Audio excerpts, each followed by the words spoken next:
महाप्रभुଙ୍କ पाखरे लागेला जैविक चाउल प्रस्तुत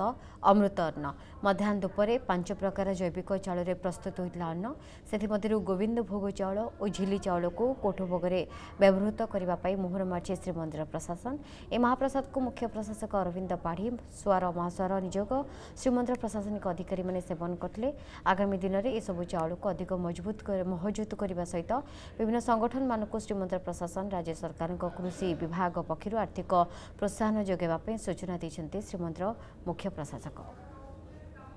अनुष्ठान गुड़िक जैविक पद्धति रे चाउल बा अन्न उत्पादन करुँच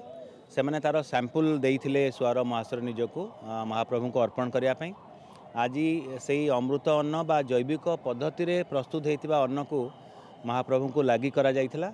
एवं आमे समस्ते से कृपा भिक्षा लाभ करने अवसर रे ताकू एबे सेवन करथिलु एवं जो 5टी प्रजातिर जो अन्न को से माने देइथिले जो अनुष्ठान गुड़िक से गुड़िक हैला झिली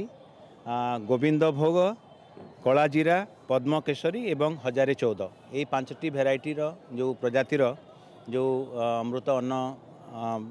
प्रथम दफा आज महाप्रभु को लगी होता। प्रशासनिक तत्वावधान में कला जीरा झिली ARC 1014 पद्मकेशरी गोविंद भोग ये 5टी प्रकार चाउल आम परीक्षा निरीक्षा किसी समस्त आम रंधन करूँ रंधन कर आम सब मध्याह्न दुपर रंधन कर प्रभु को अर्पण कराई आम परीक्षामूलक भाव में प्रत्येक चाउलर जो जो प्रकार माने कौन स्वाद अच्छी कौन टेस्ट अच्छी कौन क्वालिटी अच्छी प्रशासनिक अधिकारी सहित आम मैंने सेवन करूँ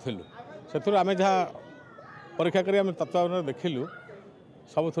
गोविंद भोगर टे माने आरमा अधिका थिला।